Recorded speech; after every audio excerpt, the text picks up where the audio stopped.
தமிழ் மக்களுக்கு வணக்கம். கல்பனா ராகவேந்தர் யார் அப்படின்னாக்க பிரபல நடிகரும் பாடகருமான திரு ராகவேந்தர் அவர்களுடைய பெண் தான், மகள் தான் இவங்க. இவங்க வந்து ஹைதராபாத்தில் தங்கியிருக்காங்க. இவங்களுடைய சமீபத்திய செய்தி, இவர்கள் குறித்த செய்தி அப்படின்றது தான் மிகப்பெரிய சர்ச்சைக்குள்ளானது. அது குறித்து இவங்க வந்து ஒரு ப்ரெஸ் மீட்டும் நடத்தியிருக்காங்க. இந்த ப்ரெஸ் மீட்டில் பார்த்தீங்கன்னாக்கா ஊடகவியாளர்களை செருப்பால் அடிப்பது போல நிறைய தகவல்களை கேட்டிருக்காங்க. அதாவது நிறைய கேள்விகளை கேட்டிருக்காங்க அப்படின்னு தான் சொல்லணும். அதுக்கு ஒரு ஊடகவியாளர் கூட, அங்கே மைக்கை வச்சுட்டு நின்றுட்டு இருந்த ஒரு ஊடகவியாளர் கூட அதற்கு சரியான பதிலை கொடுக்கல. கல்பனா அரை நிர்வாணத்தில் வீட்டில் கிடந்தார், சூசைடுக்கு அட்டெம்ப்ட் பண்ணார். ஒரு யூடியூபர் மென்ஷன் பண்ணியிருக்காரு, அந்த பெண்ணினுடைய துணியை அப்படியே அவன் தூக்கி விட்டான். என்ன சார் இது?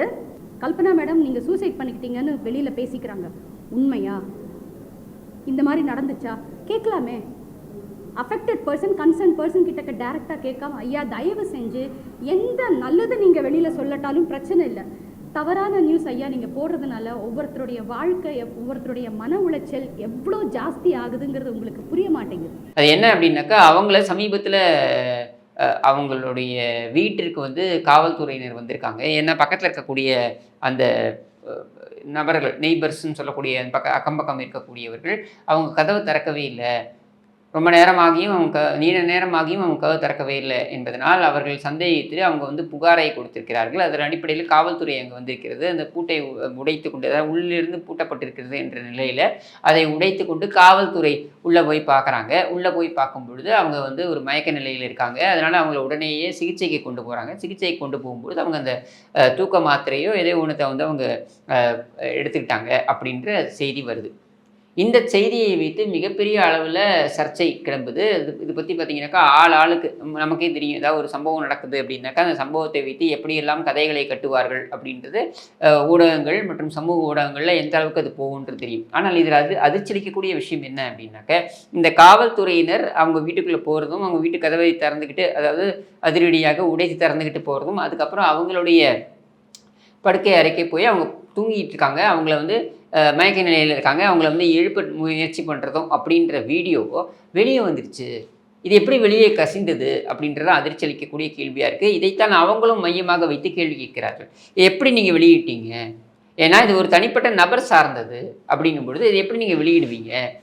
சமூகத்தில் ஒருவர் பிரபலமாக இருக்கிறார் என்பதன் காரணமாகவே அவர்களுடைய தனிப்பட்ட வாழ்க்கை என்பதனை நீங்கள் கூறு போட முடியாது அப்படின்றத வந்து நம்ம கவனத்தில் எடுத்துக்கொள்ள வேண்டும். முக்கியமாக ஊடகங்களுக்கு அந்த பொறுப்பு இருக்குது. அப்படின்னும் பொழுது ஜஸ்ட் பிகாஸ் உங்களுக்கு டிஆர்பி வேணும் அப்படின்ற ஒரே காரணத்துக்காக இதை நீங்கள் பரபரப்பாக்குவீர்களா? இதை காவல்துறையில் இருக்கக்கூடிய யாரோ ஒருத்தர் இந்த வீடியோவை, அதாவது காவல்துறை தான் எடுக்குது இந்த வீடியோவை. ஏன் காவல்துறை அந்த வீடியோவை எடுக்கிறாங்க அப்படின்னாக்கா, காவல்துறை ஒரு நடவடிக்கையில் இறங்கும் பொழுது அவங்க இப்போல்லாம் வந்து பார்த்திங்கன்னா அவங்க மேலேயே திரும்புவோம் அப்படின்ற ஒரு காரணத்தினால அவங்க என்ன பண்ணுறாங்கன்னா, இது எல்லாத்தையும் வீடியோ பதிவுகளாக பண்ணுறாங்க.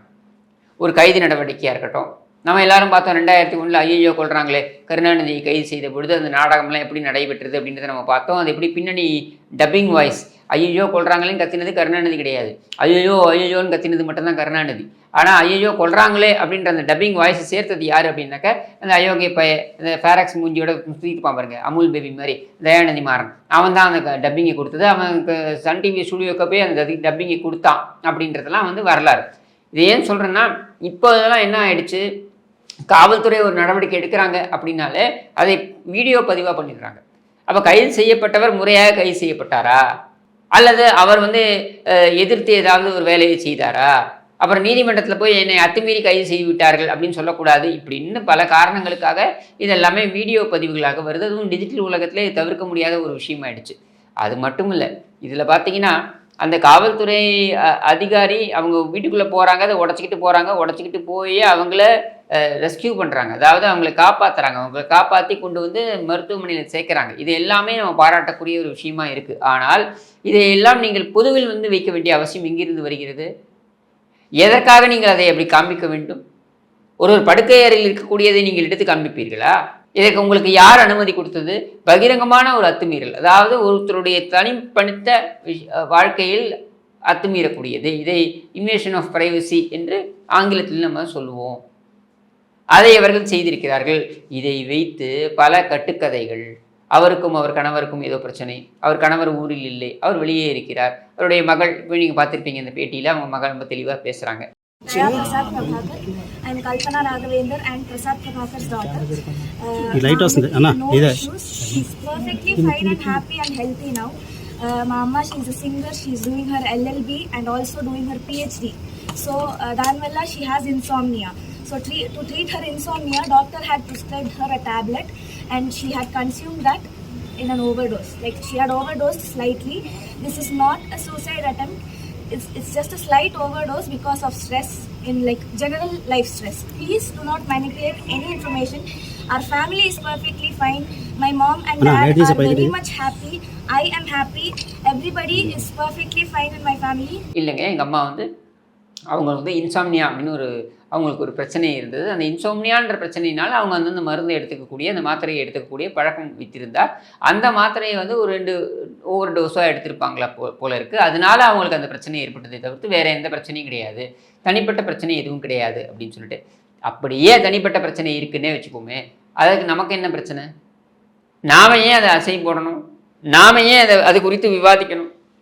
அப்போ அது ஏன் விவாத பொருள் ஆனது? இதேன் டிஆர்பிக்காக நீங்கள் கொண்டு வந்து வெளியில் பெரிய அளவில் நீங்கள் வந்து கசிய விட்டீங்க. ஒரு பொறுப்புள்ள மீடியா, அதாவது ஒரு சமூக வலைதளங்களில் எதை வேண்டுமானாலும் பிரபலமாக்கலாம், எதை வேண்டுமானாலும் வைத்து பேசலாம் அப்படின்ற ஒரு சூழல் இருக்குது. ஆனால் ஒரு பொறுப்புள்ள மீடியா என்று சொல்லக்கூடியவர்கள், அதாவது மெயின் ஸ்ட்ரீம் மீடியா என்று சொல்கிறார்கள். இன்றைக்கு அதெல்லாம் மெயின் ஸ்ட்ரீம் மீடியா கிடையாது. மெயின் ஸ்ட்ரீம் மீடியா என்பது இன்றைக்கு சமூக வலைதளங்களாக ஆகிவிட்டது. ஆனால் லெகசி மீடியா என்று சொல்லுவோம் இல்லையா, அதாவது தொலைக்காட்சி ஊடகங்களை வைத்திருக்கிறீர்கள் என்றால் நீங்கள் சில சட்டத்திட்டங்களுக்கு உட்பட்டுத்தான் நீங்கள் செயல்பட வேண்டும். அப்படின்னும் பொழுது இதை எப்படி நீங்கள் ஒளிபரப்பினீர்கள்? பாலிமர் இதை பரப்பியது, ஏன் பரப்பியது, எப்படி நீங்கள் ஒளிபரப்பலாம்?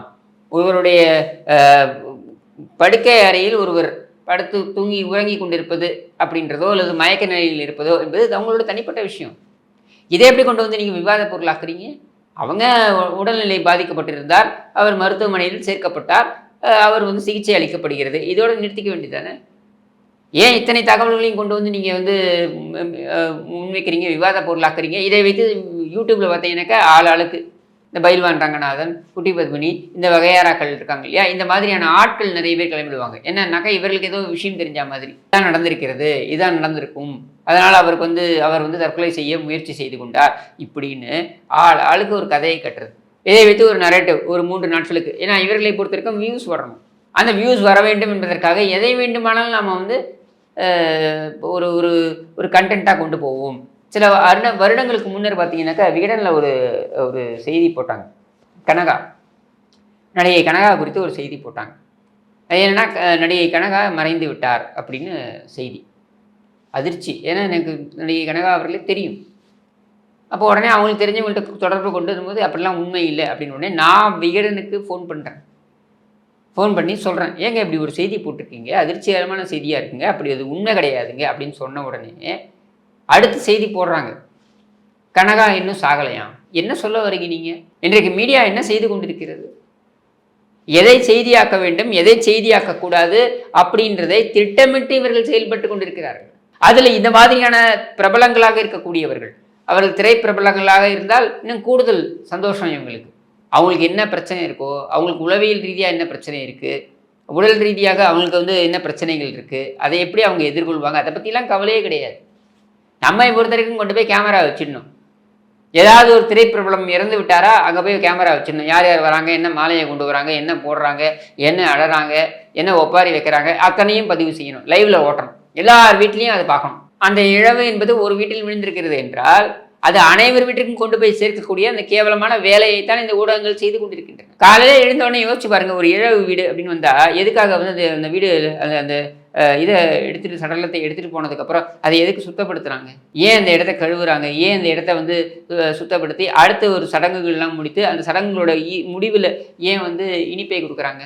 கொஞ்சம் கொஞ்சமாக அந்த துக்க நிகழ்ச்சியிலிருந்து அந்த குடும்பம் விடுபட வேண்டும் என்பதற்காகத்தான். ஆனால் அது அந்த வீட்டுக்கு மட்டும்தான் இழவு அப்படின்னா அதை ஒவ்வொரு வீட்டுக்குள்ளும் கொண்டு வர்றது தான் இன்றைக்கு டிஜிட்டல் உலகம் செய்திருக்கின்ற சாதனை. காலையிலேருந்து வச்சிட வேண்டியது டிவியை ஆன் பண்ணி, யார் யார் வராங்க, யார் யார் அழறாங்க, யார் யார் வந்து மாலையை போடுறாங்க அப்படின்ட்டு. அப்போ உன் வீட்டுக்கு நீ இழவை கொண்டு வர. நாம் ஒரு இழவு வீட்டுக்கு போனோம்னாக்கா வெளியில் வரும்போது ஏன் குளிக்கிறோம்? சுகாதாரம் என்பது ஒரு பக்கம், அதை கடந்து எதுக்கு குளிக்கிறோம்?